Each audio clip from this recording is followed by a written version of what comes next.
தேவன் எவனமாக நமக்கு வாக்கு கொடுத்திருக்கிறார் என்றால், ஆபிரகாமுக்கு you will possess the land, நீ வாக்கு தத்தம் பண்ணப்பட்ட அந்த வாக்கு பண்ணின தேசத்தை சுதந்தரிப்பாய் என்று வாக்கு பண்ணின தேவன் இன்றைக்கும் அவர் நம்மத்திலே வாசம் பண்ணுகிற தேவனாக இருக்கிறார்.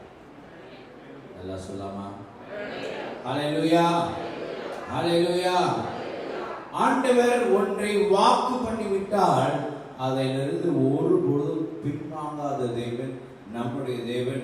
நாம் வேண்டும் என்றாலும் பின்வாங்கலாம் ஒழிய, அவர் வாக்கு பண்ணிட்டா அதிலிருந்து அவர் மாறவே மாற மாட்டார். ஆமென் சொல்லாமா? Praise the Lord.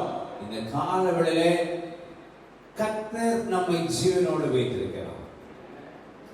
மழை, புயல், சீற்றங்கள், வெள்ளங்கள் இவைகளெல்லாம் நம்மை பயமுறுத்தின வேளையிலே கர்த்தர் நம்மை பாதுகாத்திருக்கிறார் என்று யோசிக்கிறவர்கள் சத்தமா உங்க ஜீவனை விட்டு அல்லேலூயா சொல்லுங்க பார்க்கலாம். ஹல்லேலூயா. வாசிப்போம். எபிரேயர் 3ஆம் அதிகாரம் 8ஆம் வசனத்திலிருந்து 12ஆம் வசனம் வரைக்கும், அதுக்கப்புறமா 19ஆம் வசனத்தை வாசிக்க கேட்போம். 8ஆம் வசனத்திலிருந்து 12ஆம் வசனம் வரைக்கும், அதுக்கப்புறம் 19ஆம் வசனம். வனாந்திரத்திலே கோபம் மூட்டின போதும் சோதனை நாளிலும் நடந்தது போல உங்கள் இருதயங்களை கடினப்படுத்தாதிருங்கள். ஆதலால் நான் சந்ததியை ஆலோசித்து, அந்த சந்ததியை ஆலோசித்து, அவர்கள் எப்பொழுதும் வழுவி போகிற இருதயமுள்ள ஜனம் என்று, என்னுடைய வழிகளை அறியாதவர்கள் என்றும் சொல்லி, என்னுடைய இளைப்பாறுதலில் அவர்கள் பிரவேசிப்பதில்லை என்று என்னுடைய கோபத்திலே ஆணையிட்டேன் என்றார். 12ஆம் வசனம். சகோதரரே, சகோதரரே, ஜீவனுள்ள தேவனை விட்டு விலகுவதற்கு ஏதுவான, எப்படிப்பட்ட தேவன்? நம்முடைய தேவன் மரித்த தேவன் அல்ல. நம்முடைய தேவன் ஜீவனுள்ள தேவன். அந்த ஜீவனுள்ள தேவனை விட்டு விலகுவதற்கான அவிசுவாசம் உள்ள பொல்லாத இருதயம் உங்களில் ஒருவனுக்குள்ள இராதபடிக்கு நீங்கள் எச்சரிக்கையாயிருங்கள்.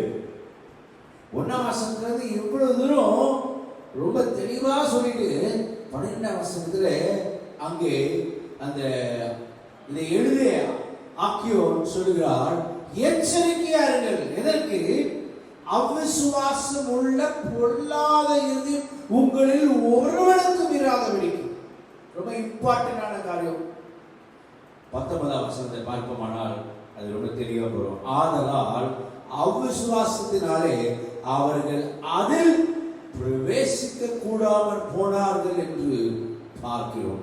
18ஆம் வசனத்தை பார்ப்போமானால் கீழ்ப்படியாமை நிமித்தமும், இரண்டாவது அவிசுவாசத்தினாலே அவர்கள் பிரவேசிக்க முடியாமல் போயிடுச்சு. கடந்த 2 வாரங்களாக நவம்பர் மாதம் 15ஆம் தேதியிலிருந்து நம்ம பிரசங்கம் பண்ணிட்டு இருக்கோம். இந்த காரியத்தை கேட்டுட்டு இருக்கோம். என்ன? யார் நித்திய இளைப்பாறுதலுக்குள் பிரவேசிக்க மாட்டார்கள்? யார் நித்திய இளைப்பாறுதலுக்குள் பிரவேசிப்பார்கள் என்பதை நிறைய முறை கேட்டுப்போம். ஆனா யார் நித்திய இளைப்பாறுதலுக்குள் பிரவேசிக்க மாட்டார்கள்? யார்? 2 காரியத்தை முதலாவது கேட்டோம் அந்த வாரத்தில், நவம்பர் 15ஆம் தேதி. எத்தனை பேர் ஞாபகம் தெரியல? கர்த்தருடைய சத்தத்தை கேட்காதவர்கள் பிரவேசிக்க மாட்டார்கள். யார் பிரவேசிக்க மாட்டாங்க? தேவனுடைய சத்தத்தை யாரெல்லாம் கேட்க மறந்து விடுகிறோமோ கேட்காதவர்கள் பிரவேசிக்க மாட்டார்கள். இரண்டாவது, அவருடைய வழிகளிலே நடக்காதவர்கள் பிரவேசிக்க மாட்டார்கள். இதே முதல் வாரத்தில், அதாவது நவம்பர் 15ஆம் தேதி கர்த்தர் நம்முடைய சபையிலே பேசினார். இரண்டாவது, கடந்த வாரத்தில் நாம் கேட்டோம், கடினமான இருதயம் உள்ளவர்கள். எப்படிப்பட்டவங்க? கடினமான இருதயம் உள்ளவர்கள் நித்திய இளைப்பாறுதலுக்குள் பிரவேசிப்பதற்கு வாய்ப்பே இல்லை. முதலாவது, அவருடைய சத்தத்தை கேட்காதவர்கள் பிரவேசிக்க மாட்டார்கள். இரண்டாவது, தேவனுடைய வழியை அறியாதவர்கள் பிரவேசிக்க மாட்டார்கள். போன வாரத்தில் பார்த்தோம். மூணாவது, கடினமான இருதயம் உள்ளவர்கள். அதாவது ஒரு சிம்பிள் எக்ஸாம்பிள்ஸ் வச்சிருக்கேன். கர்த்தருடைய சத்தத்துக்கு பதிலா உலகத்தின் சத்தம் நிறைய கேட்டுட்டே இருக்கு. நினைச்சு பாருங்க, இந்த இவ்வளவு நேரம் நான் அடுத்த 30 நிமிஷம் பிரசன்ட் பண்ண போறேன்னா இந்த சத்தம் வந்துட்டே இருந்துச்சுன்னா உங்களுக்கு எப்படி இருக்கும்? நல்லா இருக்குமா? நல்லா இருக்காது. ஏன்னா some kind of disturbance. இப்படிதான் நாம் உள்ளே சபைக்குள்ளாக உட்கார்ந்து கொண்டே இருந்து கர்த்தருடைய சத்தத்தை கேட்கிறோம் என்று நினைத்து அநேக வேளையிலே மற்ற சத்தங்களை கேட்டுக்கொண்டிருக்கிறோம். அதை பண்ணணும், இதை பண்ணணும், இங்க போகணும், அங்க போகணும். இந்த சத்தம் இல்ல, கர்த்தருடைய சத்தத்தை கேட்கிறவர்களா இருக்கணும். ஆமென். இரண்டாவதாக நாம் பண்ண வேண்டிய காரியம் தேவனுடைய வழியிலே நடக்கணும். யாருடைய வழிகளிலே? கர்த்தர் மேப் கொடுத்திருக்கார். என்ன மேப்? அவருடைய மேப் இங்க இருக்கு. வேத வசனங்களிலே நாம் பார்க்க முடியும். இதுதான் வழி, இதிலே நடவுங்கள். கர்த்தருடைய சத்தத்துக்கு மாறாக நாம் வெவ்வேறு சத்தங்களை கேட்டுக்கொண்டிருப்போமானால், அதற்கு கீழ்ப்படிந்து கொண்டிருப்போமானால், அவைகளை விசுவாசித்துக் கொண்டிருப்போமானால் நிச்சயமாக பிரவேசிக்க வாய்ப்பில்லை.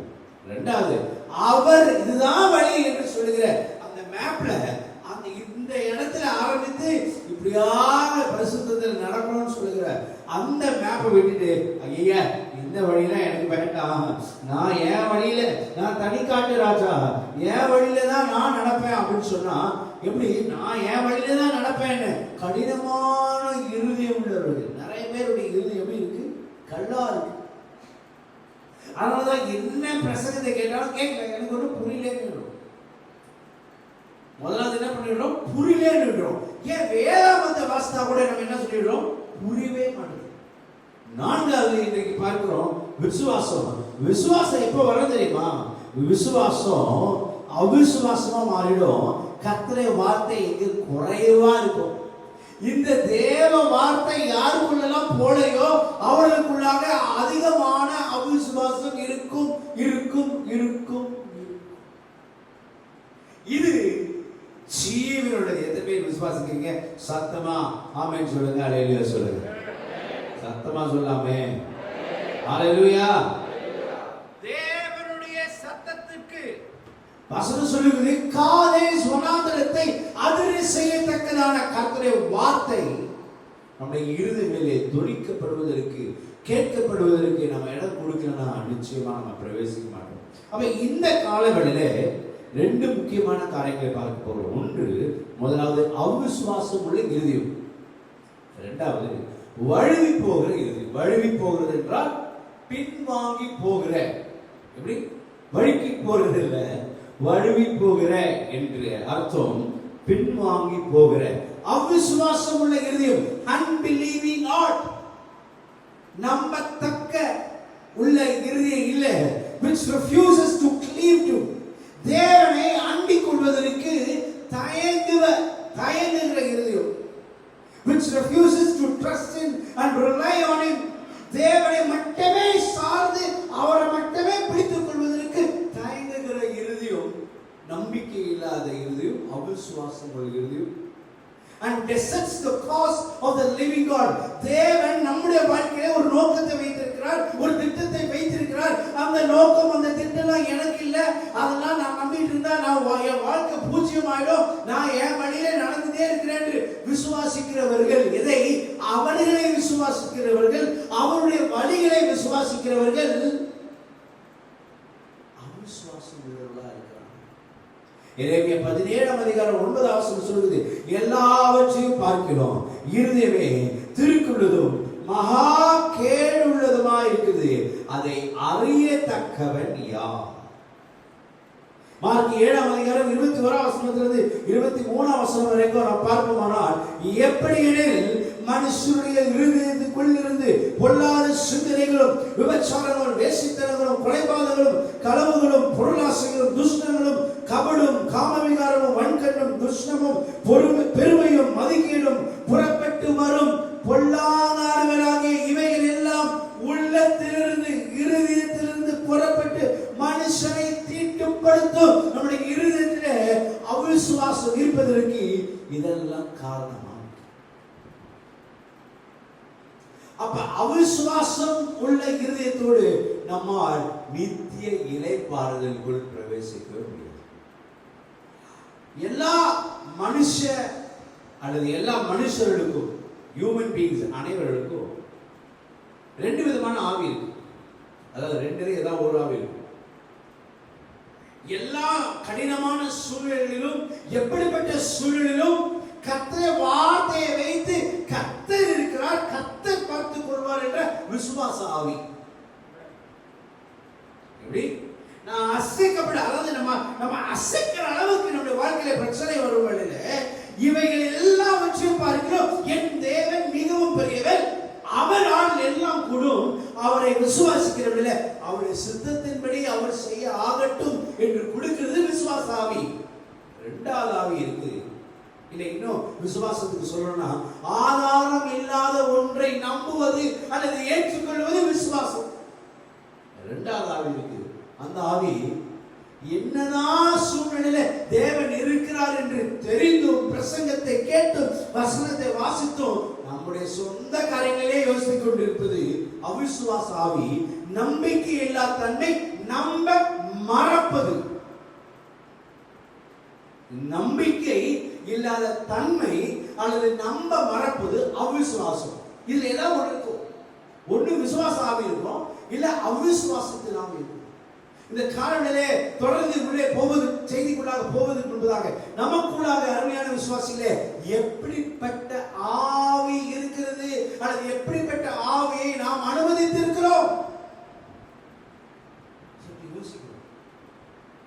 ஆண்டவர் ரெண்டு கூட்டத்தை பார்த்து ஆச்சரியப்பட்டார்.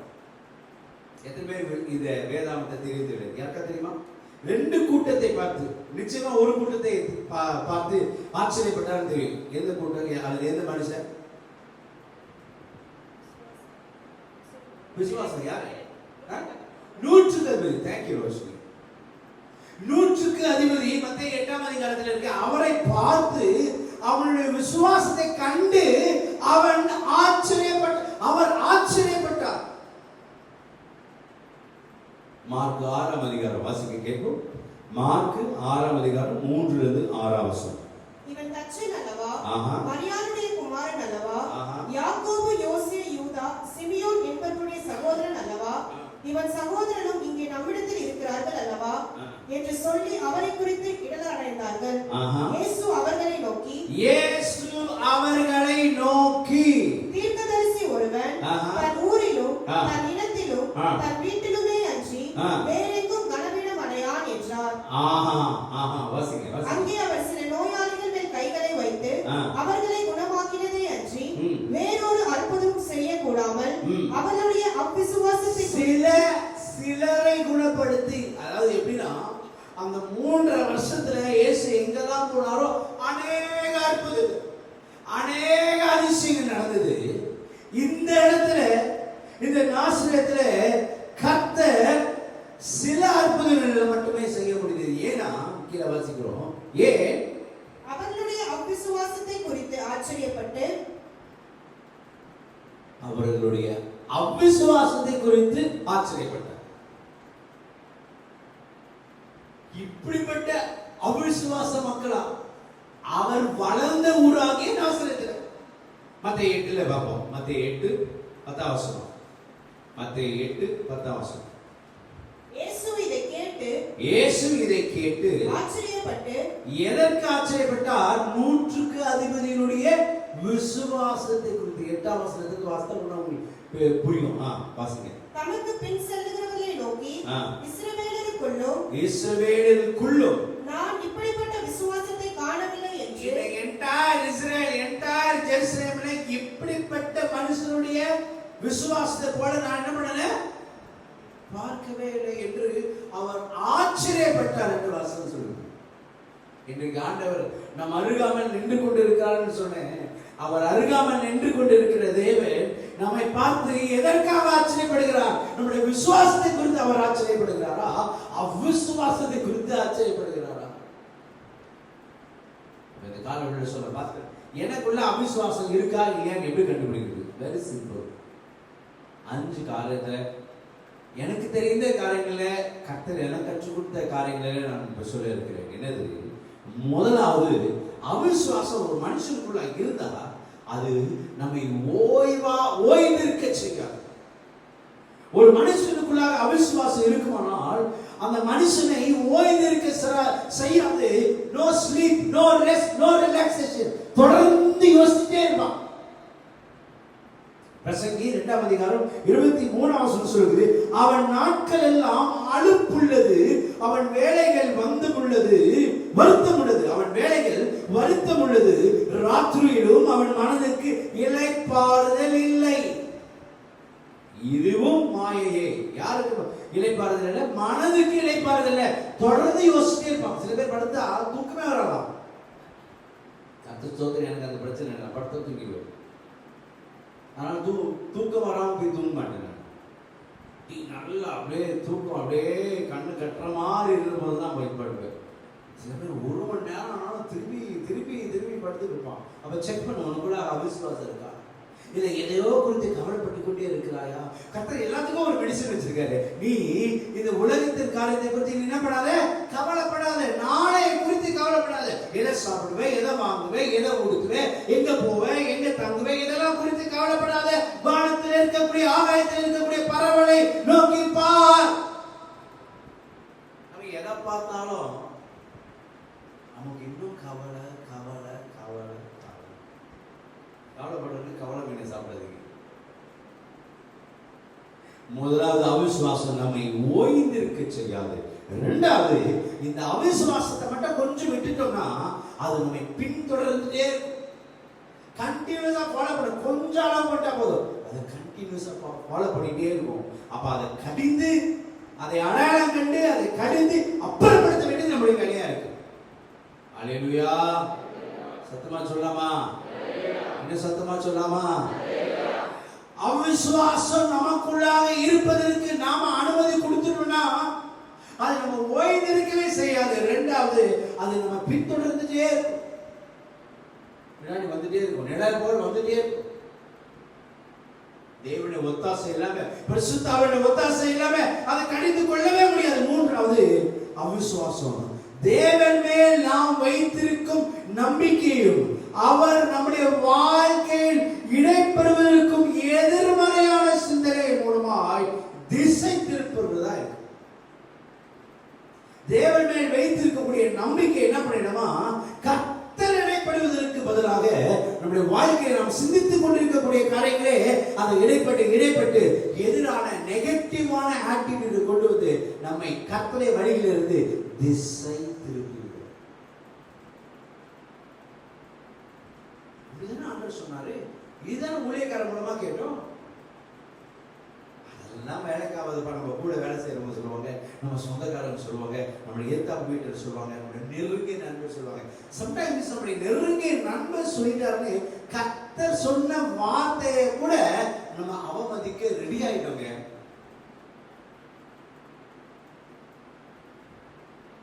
கர்த்தர் இடைப்படுகிற வாழ்க்கை வித்தியாசமான வாழ்க்கை. ஆண்டவரே, நான் அதை செய்யலான்னு இருக்கேன், இந்த திருமணத்தை செய்யலான்னு இருக்கேன், இந்த வீடை கட்டலான்னு இருக்கேன், ஆண்டவரே இந்த வேலைக்கு நான் போடலான்னு இருக்கேன், இந்த ஜாப் அப்ளை பண்ணலான்னு இருக்கேன், இந்த ப்ரமோஷனுக்காக நான் ஜாப் பண்ணலான்னு இருக்கேன். ஆண்டவரே நீங்க இடைப்படுங்க, உமக்கு சித்தமானால்.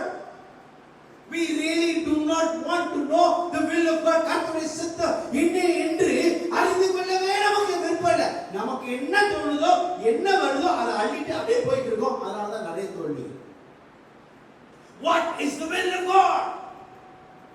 கர்த்தருடைய சித்தம் நம்முடைய வாழ்க்கைக்கு என்ன, நம்முடைய குடும்ப வாழ்க்கைக்கு என்ன, நம்முடைய திருமண வாழ்க்கைக்கு என்ன, நம்முடைய சரீர பிரகாரமான வாழ்க்கைக்கு என்ன, நம்முடைய நித்திய வாழ்க்கைக்கு என்ன, எல்லாத்துக்கும் பதில் இங்க இருக்கு. பிரச்சனையே பதிலை நாம் புரட்டி பார்ப்பதே இல்லை. நேரம் இல்லை, படிக்க தெரியல, எனக்கு புரியல இப்படின்னு சொல்லிட்டு பிசாசு உங்களுக்கு மந்திரம் ஓதிட்டே இருக்கான் காதுல. நான்காவது, அவிசுவாசம் என்ன பண்ணும்? அவிசுவாசம் நம்முடைய வாழ்க்கையை ஆண்டு கொள்ள அனுமதித்தார். தேவன் இதை செய்ய வல்லவராக உள்ளார் என்ற நம்பிக்கை இழக்க செய்யும். அவர் சொல்ல ஆகும், அவர் கட்டளையிட நிற்கணும் வசனம் சொல்லுது. ஒரு வார்த்தையை சொல்லி அவர் வார்த்தையை அனுப்பி சுகமாக்கும் வல்லவராக இருக்கிறார். ஹல்லேலூயா. 4 நாள் ஆயும் மரித்த லாசருவை அவரால் உயிரோடு கூட எழுப்ப முடியுமானால், ஹல்லேலூயா. ஐயோ, இவ்வளவு நாளாச்சு, இதுக்கு மேல ஆண்டவர் செய்யக்கூடாது, செய்வாரு. அவருக்கு சித்தமானால் அவருடைய மகிமைக்காக அவர் ஏற்ற காலத்திலே உன்னுடைய வாழ்க்கையிலே, என்னுடைய வாழ்க்கையிலே, நம்ம அனைவருடைய வாழ்க்கையிலே, நம்முடைய தேசத்திலே கர்த்தர் செய்ய வல்லமை உள்ளவராக இருக்கிறார். நல்லா சொல்றாரு, இல்லைன்னா சொல்றாரு, அவர் செய்வார். அவருடைய வல்லமையை குறைத்து பார்ப்பதுதான் அவிசுவாசம். இவரால செய்ய முடியுமா, இதெல்லாம் ஆண்டவர் செய்வாரு, இதெல்லாம் ஆண்டவர் செய்ய மாட்டார் என்ற அதிகமான அவநம்பிக்கை மனுஷன் நிமித்தமாக பிசாசு அப்படிப்பட்ட காரியங்களை கொடுத்து கொண்டிருக்கிறார். இதெல்லாம் ஆண்டவர் செய்வாரு, இதெல்லாம் ஆண்டவர் செய்ய முடியுமா? நிச்சயமா அவரால் செய்யக்கூடாத காரியம் ஒன்றும். 5ஆவதாக கடைசியா அவிசுவாசம் நம்முடைய நம்பிக்கையை மட்டுமல்லாமல் நம்முடைய வலிமையை இழக்க செய்து நம்மை நம்முடைய சூழ்நிலை மேலும் எப்படி பிழைப்போம், நான் பிழைப்பேன், நான் இதுல போய் எப்படி பாதுகாக்கப்படுவேன், ஒருவேளை அடுத்த சூறாவளி வருதா, அடுத்த புயல் வருதா, அடுத்த இது வருதா, எப்படி தெரிய 2வது அலையாகிய கொரோனா வருதா, இந்த அலையிலே பாதுகாத்த தேவன் நீ ஜீவனோடு இருக்க வேண்டும் என்று கர்த்தர் திட்டம் வைத்திருக்கிறபடினாலே அவராலே நீ இத்தனை நாட்கள், நான் இத்தனை நாட்கள் உயிர் வாழ முடியும் என்றால் கர்த்தர் வைத்திருக்கக்கூடிய நாள் வரைக்கும் இந்த உலகத்திலிருந்து பறிப்பது ஒருவரால முடியாது. ஹல்லேலூயா, ஹல்லேலூயா. நான் எப்படி பிழைப்பேன், நான் எப்படி பாதுகாக்கப்படுவேன், அவிசுவாசம் எனக்கு எப்படி கிடைக்கும், கிடைக்காது. எபிரேயர் 11ஆம் அதிகாரம் 6ஆம் வசனம், எபிரேயர் 11ஆம் அதிகாரம் 6ஆம் வசனம் இவ்விதமாக சொல்லுது, விசுவாசம் அல்லாமல் தேவனுக்கு பிரியமாயிருப்பது கூடாத காரியம். தேவனுக்கு பிரியமா இருக்கணும்னா அவன் விசுவாசிக்கணும். சின்ன காரியமா இருந்தாலும் சரி, பெரிய காரியமா இருந்தாலும் சரி, விசுவாசம் அல்லாமல் தேவனுக்கு பிரியமா இருப்பது கூடாத காரியம். ஏனென்றால் தேவனிடத்தில் சேருகிறவர் அவர் உண்டென்றும் அவர் தம்மை தேடுகிறவர்களுக்கு பலன், ரிசல்ட், ஆன்சர் அளிக்கிறவர் என்றும் விசுவாசிக்க வேண்டும். எப்படிங்க? திருப்பி படிக்கிறேன் கேளுங்க. ஏனென்றால் தேவனிடத்தில் சேர்கிறவன் அவர் உண்டென்றும், முதலாவது தேவன் இருக்கிறாரு, இரண்டாவது அவரை தம்மை தேடுகிறவர்களுக்கு பலன் அளிக்கிறவர் என்றும் விசுவாசிக்க வேண்டும். அப்படி யாரெல்லாம் விசுவாசிக்கிறோமோ கர்த்தர் செய்வார். 1994ஆம் ஆண்டு ஏப்ரல் 24ஆம் தேதி என்னுடைய அல்சர் 3 வெடித்த வேளையில அது வரைக்கும் என்னுடைய வாழ்க்கையில ஒரு கேள்விக்குறி, அற்புதங்களை உண்மையாகவே ஆண்டவராகிய இயேசு கிறிஸ்து செய்வாரா? தனிப்பட்ட வாழ்க்கையில உணர்ந்ததே இல்லை. அந்த ஹாஸ்பிட்டல்ல, மரண ஹாஸ்பிட்டல்ல அந்த மரண படுக்கையில படுத்துக் கொண்டு இருக்கும் போது ஆண்டவர் சொன்னேன், பாட்டி கூடயே இருந்து சொல்லிட்டாங்க, ஏய் ஜெபம் பண்ணு, ஏய் ஜெபம் பண்ணு, ஜெபம் பண்ணு, கர்த்தருக்கு உன் வாழ்க்கை ஒப்பு கொடு. உண்மையான ஒப்பு கொடுத்தேன். ஆண்டவரே, இந்த அற்புதத்தை நீங்க செய்ய முடியும் என்று நான் விசுவாசிக்கிறேன். நீங்க செய்தா என்னுடைய வாழ்க்கை முழுசும் வேற எந்த காரியத்துக்கும் இல்லை, உங்களுக்கு ஊழியத்துக்கு ஒப்பு கொடுப்பேன். நான் அன்றைக்கு ஒப்பு கொடுத்தேங்க. ஆண்டவரை ஆபரேஷன் இல்லாமல் சுகம் கொடுத்து கொண்டு வந்தார். 95ஆம் ஆண்டிலே சிங்கப்பூர்ல படிக்க கிருபை செய்தார். 97ஆம் ஆண்டிலிருந்து ஊழியக்காரனாக இந்த சபையில அப்பாவோடு கூட சேர்ந்து ஊழியம் செய்ய கர்த்தர் கடந்த 24 ஆண்டுகள் முடிக்க கர்த்தர் கிருபை செய்தார். சத்தமா சொல்லுங்க. இது என்னுடைய வாழ்க்கையில, பிரியாவுடைய வாழ்க்கையில திருமணமாய் அந்த 1 வருஷத்துக்கு முன்பதாக ஒரு பெரிய ஆபரேஷன் நடக்க வேண்டியது. நிறைய வாட்டி அவளுக்கு கேள்வி, அவனுக்கு ஆபரேஷன் இல்லாம செஞ்சீங்க ஆண்டவரே, எனக்கு ஏன் ஆபரேஷன் நடக்கணும்? உன் திராணிக்கு மிஞ்சி உன்னை சோதிப்பதில்லை. ஒருவேளை எனக்கு ஆபரேஷன் நடந்தா நான் விசுவாசத்துக்கு போயிருப்போம், தெரியல. ஆண்டவருக்கு தெரியும். தேவன் அவருடைய வாழ்க்கைக்கு என்ன வைத்திருக்கிறாரோ அந்தந்த நேரங்களிலே ஆண்டவரே நான் விசுவாசிக்கிறப்பா, இது உங்களால செய்ய முடியும், நீங்க செஞ்சுட்டா அது பூர்ணமா இருக்கும், அது வரைக்கும் நான் காத்திருக்கிறேன் யாரெல்லாம் விட்டு கொடுக்கிறோமோ அவருடைய சித்தத்தின் பிரகாரமாக விசுவாசிக்கிறவர்களுக்கு கர்த்தர் அற்புதத்தை நிச்சயமாக செய்வார். ஆமென். ஹalleluya. ஹalleluya. அவிசுவாசம் உள்ள இருதயம் நம்மை என்ன பண்ணிடும்? தேவனை விட்டு ரொம்ப தூரமா மாற்றும். இரண்டாவது நம்ம பார்க்க போகிற காரியம் வழுவி போகிற இருதயம். சொல்லி பார்க்க எல்லாரும், வழுவி போகிற இருதயம். வழிக்கிட்டு போகிற இருதயம் இல்லை, வழிக்கிட்டு போறது இல்ல, வழுவி போகிற பின்மாற்றத்துக்குள்ளாக போகிற இருதயம். இது தேவனை விட்டு விலகி தன்னிலையாக செயல்படக்கூடிய இருதயம், பின்மாற்றத்தை தருகிற இருதயம். ஆண்டவரை நோக்கி போயிட்டு இருக்க அந்த பாதையில ஆண்டவரை நம்பி இதுவரைக்கும் நான் இருந்துட்டேன், இனியும் அவரை நம்பி எந்த பிரயோஜனம் இல்லை, சாரி டாடா பாபாய் ஆண்டவரே நான் என் பழைய வாழ்க்கைக்கே நான் போயிடுறேன் என்று சொல்லி போகிறது பின்மாற்றத்தின் ஆவி அல்லது வழுவி போகிற ஆவி.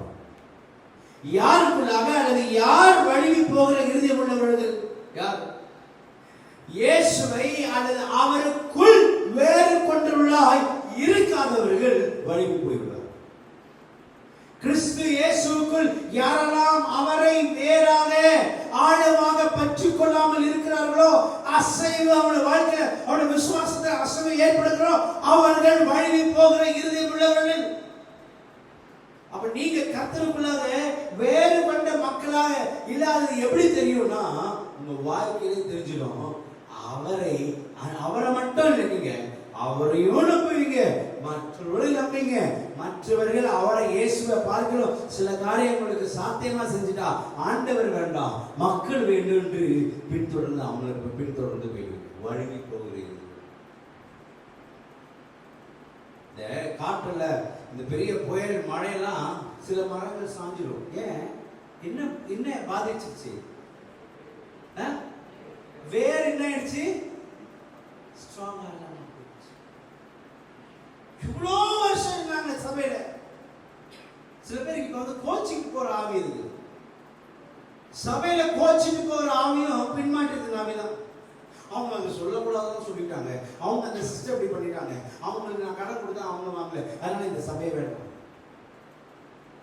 வழுவி போகிற இருதயம் மக்களாக இருக்கு. இரண்டாவது, அவர் மேல் அவருடைய வாழ்க்கை நம்முடைய வாழ்க்கை கட்டப்பட அல்லது கட்டப்படாமல் இருக்கிறவர்கள் வழுவி போகிற இருதயம். ஒவ்வொரு நாளும் கர்த்தருடைய வார்த்தையின் விவரமாக நம்ம கட்டப்பட்டு கொண்டே இருக்கணுமா? We need to be built up. First we need to be rooted in Him. அவருக்குள் வேறு கொண்டவர்களா இருக்கணும். இரண்டாவது அவருக்குள் கட்டப்பட்டவர்களா இருக்கணும்.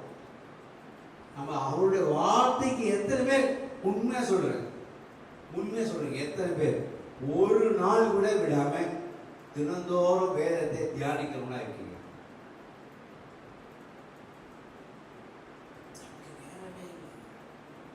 We don't have time.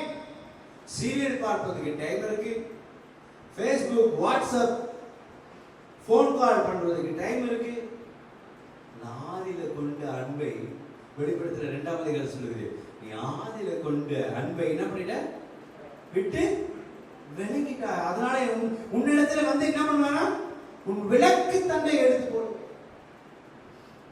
தேவனுடைய ராஜ்யத்திலே பிரவேசிக்க கூடாதபடிக்கு கர்த்தருடைய வார்த்தை, எழுதப்பட்ட வார்த்தைக்கு சத்தத்துக்கு செவி சாய்க்காமல் போயிட்டோம்னா நம்மால் தேவனுடைய ராஜ்யத்துக்குள் பிரவேசிக்க முடியாது முடியாது முடியாது. இதுதான் நம்முடைய வழிகாட்டி, இதுதான் நம்முடைய மேப். கூகுள் மேப்பை பார்க்கிறோம், இந்த மேப் சிறந்த மேப், நம்முடைய வழிகாட்டியாக, நம்முடைய வாழ்க்கையின் வழிகாட்டியாக. இதை இவர்கள் எல்லாம் அசட்டை பண்ணுகிறார்களோ, யாரெல்லாம் இதை அசட்டை பண்ணுகிறார்களோ நிச்சயமாக அவருடைய முடிவு வித்தியாசமாக இருக்கும். கர்த்தருடைய வார்த்தை, அவருடைய வார்த்தையிலே நாம் கட்டப்படுவோம். அதுதான் மூன்றாவது, அவருடைய வார்த்தையின்படி நடக்காதவர்கள். பாஸ்டர் சொல்றாங்க, அதெல்லாம் ரொம்ப கஷ்டம் பாஸ்டர். இந்த நாட்டில் ஆண்டவர் இருந்தாருன்னா அவரே காம்ப்ரமைஸ் பண்ணிருப்பாரு. இயேசு வந்து கடவுள், நான் மனுஷன், எப்படி இந்த வேதாகமத்தின்படி நடக்கிறாங்க? நடந்திருக்காங்களே.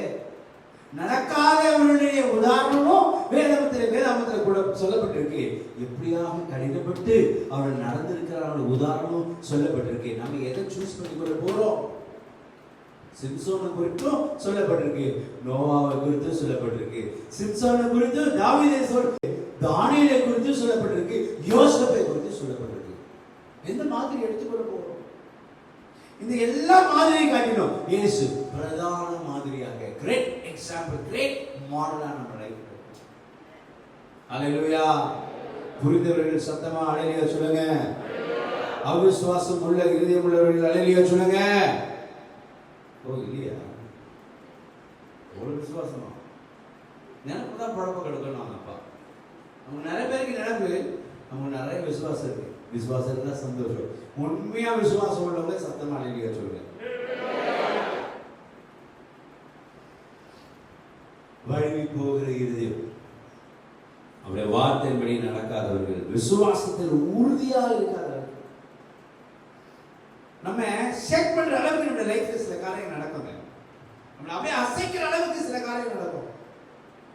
எந்த புயல் வந்து மோதி தாக்கினாலும் அசைக்கப்படுவதில்லை.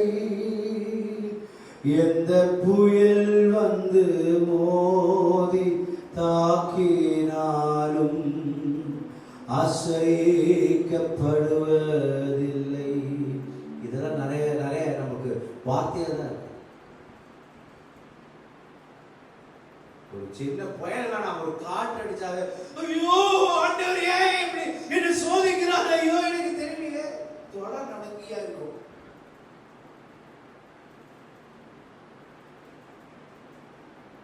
அப்போட பழைய படம், கர்த்தர் சொல்ல ஆகுமே, கட்டளையிடவும் நிற்குமே, தேவ வார்த்தைகள் நிச்சயம், தேவ செயல்கள் நிச்சயம், கர்த்தர் சொல்ல ஆகுமே, கட்டளையிடவும் நிற்குமே. நமக்கு ப்ராப்ளமே கர்த்தருடைய வார்த்தையை அறியாமல் இருக்கும். இந்த காலவெளியில கடினமுள்ள இருதயமா இருக்கக்கூடாதுன்னு போன வாரத்தில் கேட்டோம். ஒரு நேரமா அவிசுவாசம் உள்ள இருதயமா இருக்கக்கூடாது. அதை எப்படி அடையாளம் கண்டுகொள்ளணும், நமக்குள்ளாக அவிசுவாசம் இருந்தா அதை எப்படி அடையாளம் கண்டுகொள்ளணும் பார்த்தோம். இப்பொழுது பார்த்து கொண்டு இருக்கிறது வழுவி போகிற இருதயம். அவருக்குள் நம்முடைய வேறு, ஆவிக்குரிய வேறு அவருக்குள் இல்லாம இருந்தா நிச்சயமா வழுவி போயிடும். அவருக்குள் கட்டப்படாம இருப்போமானா நிச்சயமா வழுவி போயிடும். இளம் வாலிபர்கள், வாலிப பிள்ளைகளை வைத்திருக்கக்கூடிய தாய்மார்களுக்கு, தந்தைமாருக்கு சொல்லுங்கள், உங்க பிள்ளைகளுக்கு கர்த்தர் ஏற்ற வேளையிலே திருமணத்தை செய்வார். உங்கள் குடும்பத்திலே கர்த்தர் ஏற்ற வேளையில உங்களுக்கு வீடு தருவார், எல்லாவற்றையும் செய்வார். ஐயோ இவரை நம்பி பிரோஜனம் இல்லை, நம்ம சுத்தி இருக்கக்கூடிய எல்லாரும் எதையாவது சொல்லிட்டே இருக்கிறாங்க, நம்ம பார்த்து ஏதாவது செஞ்சாதான் முடியும். அதுதான் வழுவி போகிறது. விசுவாசத்திலே உறுதி இல்லாதவர்கள், கடைசி ரெண்டு காரியங்கள், லௌகீக ஞானத்தை சார்ந்தவர்கள். லவ் பண்ற ஞானம் இல்லை, லௌகீக ஞானம், worldly wisdom, WORLD, world, WORD, word. இந்த வேர்ல்ட்ல இருந்து விடுவிக்கப்படணும், அந்த எல்லறிவப்படாம போதும் வேர்டா மாறிடும். இந்த உலகத்துக்கு அடிமையாக, உலகத்தின் சிற்றின்பங்களுக்கு, உலகத்தின் தத்துவங்களுக்கு அடிமையா இருக்கக்கூடிய காலகட்டத்தில் தான் எல்லா சபையிலும் இருக்கக்கூடிய அநேக விசுவாசிகள் மாறிக்கொண்டிருக்கிறாங்க. ஐயோ அவங்க செய்யறாங்க, ஐயோ அவங்க செய்யறாங்க, அதெல்லாம் செஞ்சுதான் நம்ம முன்னேற முடியும். இல்ல, அது உலகத்தின் தத்துவங்கள், மாயமான தந்திரங்களில் கொள்ளை போகிறவர்கள் வழி போய்விடுவாங்க.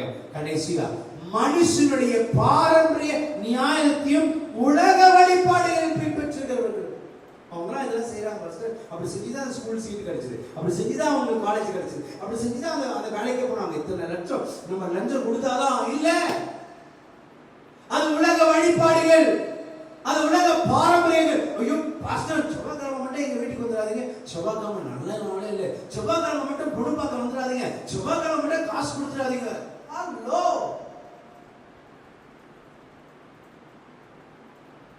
முன்பு இருந்தது போலவே. எப்படி?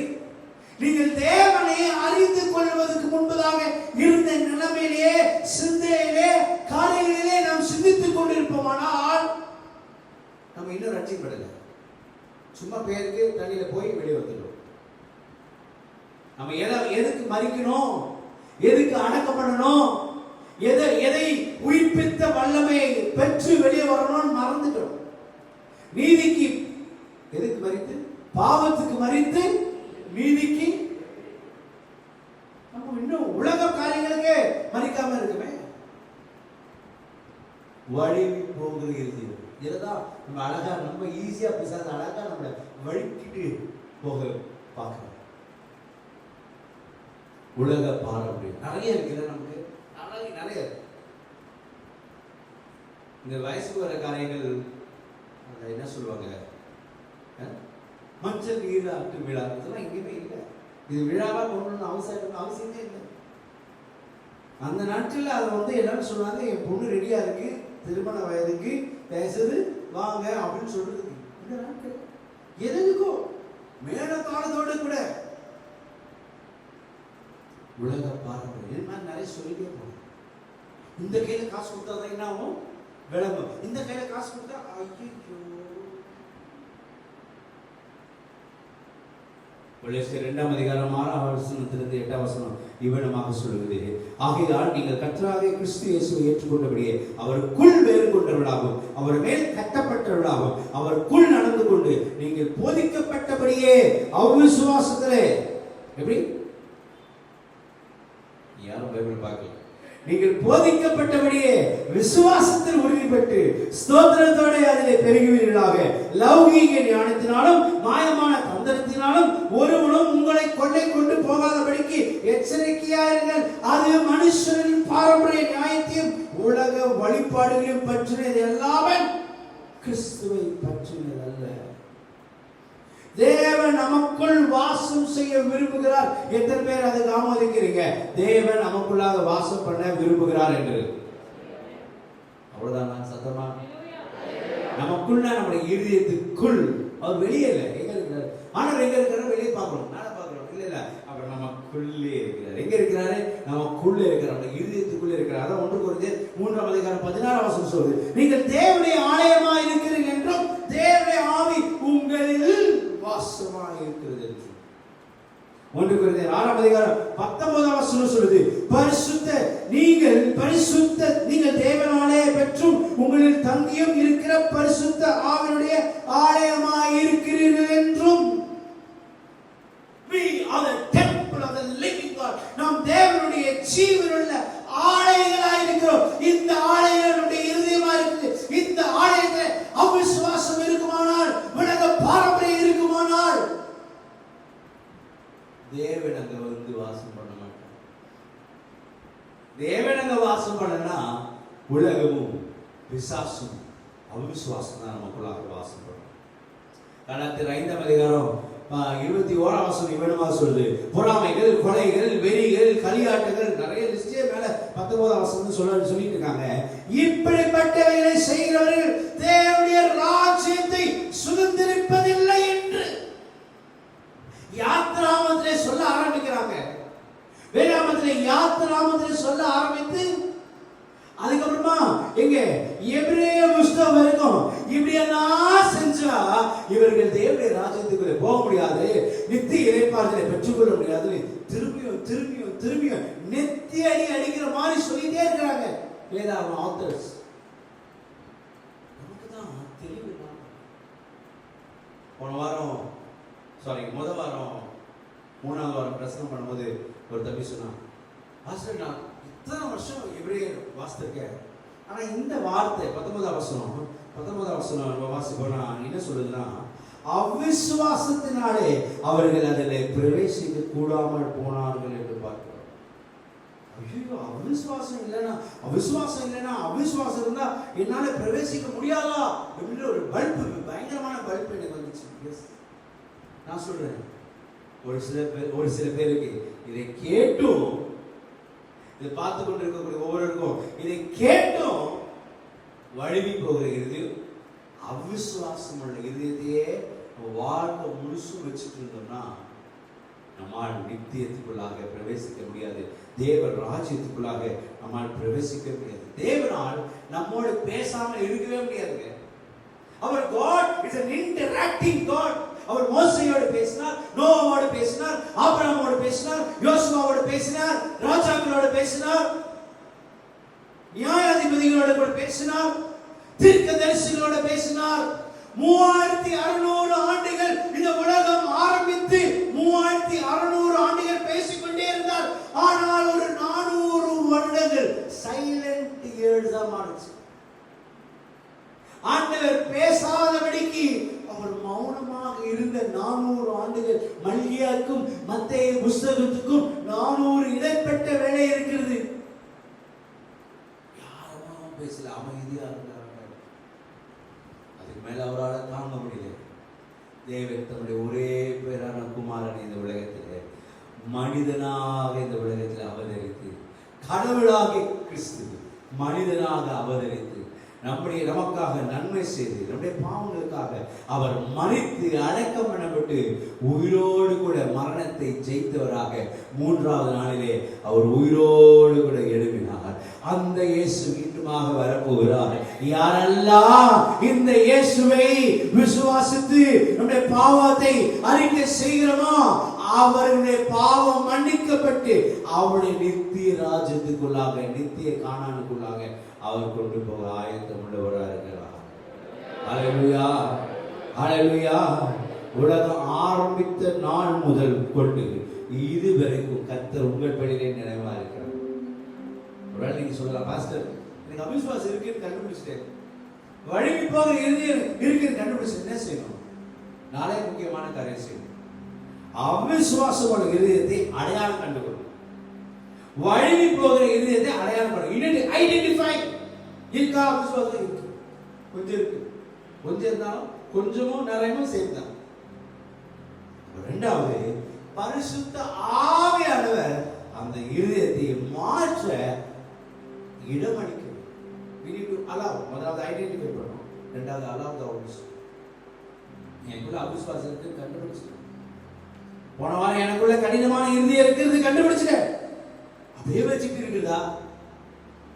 அதுல பரிசுத்த ஆவியானவர் வந்து அதை ஆற்றுவதற்கு, அதிலிருந்து நம்மை சுகப்படுத்துவதற்கு இந்த கல்லான இருதயத்தை, இந்த கடினமான இருதயத்தை, அவிசுவாசமான இருதயத்தை அவர் சதை உள்ள இருதயமா மாற்றணும். முடியுமா? முடியும். எப்படி? அடுத்த வார்த்தை. 3வது, தேவனை உயிர்த்தெழுந்து வல்லமை இந்த அவிசுவாசமான இருதயத்தை மாற்ற தேவனிடத்தில் ஒப்பு கொடுக்கும். we need to acknowledge, identify, allow the Holy Spirit. 3வது acknowledge பண்ண. ஆண்டவரே என்னுடைய இதயத்திலே மாற்றம் வேணும், இந்த அவிசுவாசத்திலிருந்து நான் நீக்கப்படணும், ஒப்பு கொடுக்க வேண்டும். 4வது கடைசியா அவிசுவாசமுள்ள இருதயம் மாற மேற்கொள்ள வேண்டும். we need to overcome. இப்படிப்பட்ட இருதயமா இருக்குன்னா லேசாவா இருக்கும். அந்த வார்த்தையை வாசித்து ஆண்டவரே இந்த அவிசுவாசத்தை நீக்கி கொடுங்க, இந்த கல்லான இருதயத்தை மாற்றி கொடுங்க. எந்த காரியத்தை நமக்கு நான் வழுவி போயிடவே கூடாது. உங்களுக்காக அதிகமா வேதத்தை வாசித்து உண்மை வேறு கொண்டவராக எந்த சூழ்நிலும், எந்த புயல் அடித்து எந்த காரியம் வந்தாலும் நான் அசைக்கப்படாது. உங்களுக்காக நான் நினைத்திருக்கிறேன். அடையாளத்தை ஆவியானவர் நம் வாழ்க்கையில அனுமதி கொடுக்க வேண்டும். எதற்கு? இவையெல்லாம் நீக்கப்படுவதற்கு. 3வது, மாற ஒப்பு கொடுக்க வேண்டும். இந்த அவிசுவாசத்திலிருந்து மாற ஒப்பு கொடுக்க வேண்டும். கடைசியா 4வது, மேற்கொள்ள முயற்சி எடுக்கணும். நம்ம மேற்கொள்ள முயற்சி எடுக்கலன்னா சாகர் வரைக்கும் அப்படியே தான் இருந்து சாகும். அதுக்கா ஆண்டவர் நம்ம ரட்சித்தார். இந்த உலகத்தை ரட்சித்து ஞானஸ்தானம் எடுத்து சபையில வார வாரம் வந்து கைவிடப்பட்ட மக்களா போவதற்காக கர்த்தர் நம்மை அழைக்கிறார். அவரோடு கூட எடுத்துக்கொள்வதற்காக கர்த்தர் வந்திருக்கிறார். எல்லாரும் கண்டிருக்கூடிய கர்த்தரை நோக்கி பார்க்க போறோம். யார் நித்திய இளைப்பாறுதலுக்குள் பிரவேசிக்க மாட்டார்கள்? தேவனுடைய சத்தத்தை கேட்காதவர்கள், தேவனுடைய வழியை அறியாதவர்கள், கடினமான இருதயம் உள்ளவர்கள், அவிசுவாசம் உள்ள பொல்லாத இருதயம் உள்ளவர்கள், வழுவி போகிற இருதயம் உள்ளவர்கள் நிச்சயமாக தேவனுடைய நித்திய இளைப்பாறுதலுக்குள்ள பிரவேசிக்க முடியவே முடியாது. மாறாக நாம் இவைகளில் எல்லாம் கர்த்தருடைய சத்தம் எனக்கு கேட்காம இருக்குது, அதை அடையாளம் கண்டுகொள்ளணும். அதை பரிசுத்த ஆவியான இடம் கொடுக்கணும். நமக்குள்ளாக ஒரு மாற்றம் வேண்டும். இனி கர்த்தருடைய சத்தத்தை கேட்கணும். என் கடினமான இருதயத்தை வச்சுக்கொள்ள போறதில்ல, என் வழியில நடக்க போறதில்ல என்று அக்னாலஜ் பண்ணணும், ஒற்றுக்கொள்ள வேண்டும். கடைசியா அதிலிருந்து மேற்கொள்ள பரிசுத்தாவே எனக்கு உதவி செய்யணும்னு சொல்ல முடியுமா? எத்தனை பேர் இந்த காலவெளியில் அடையாளம் கண்டு கொண்டிருக்கீங்க? எத்தனை பேர் மாற ரெடியா இருக்கீங்க? விட்டு கொடுக்க மனதா இருக்கீங்க? எத்தனை பேர் அவிசுவாசம் உள்ள இருதயம் மாறி எனக்குள்ளாக விசுவாசம் இருதயம் வேணும், வழுவி போகிற இருதயம் இல்லை, வழுவாத பற்றுக்கொள்ளுகிற இருதயம் வேணும்ன்றத அப்படி எழுதி நீங்க பார்க்கலாம்.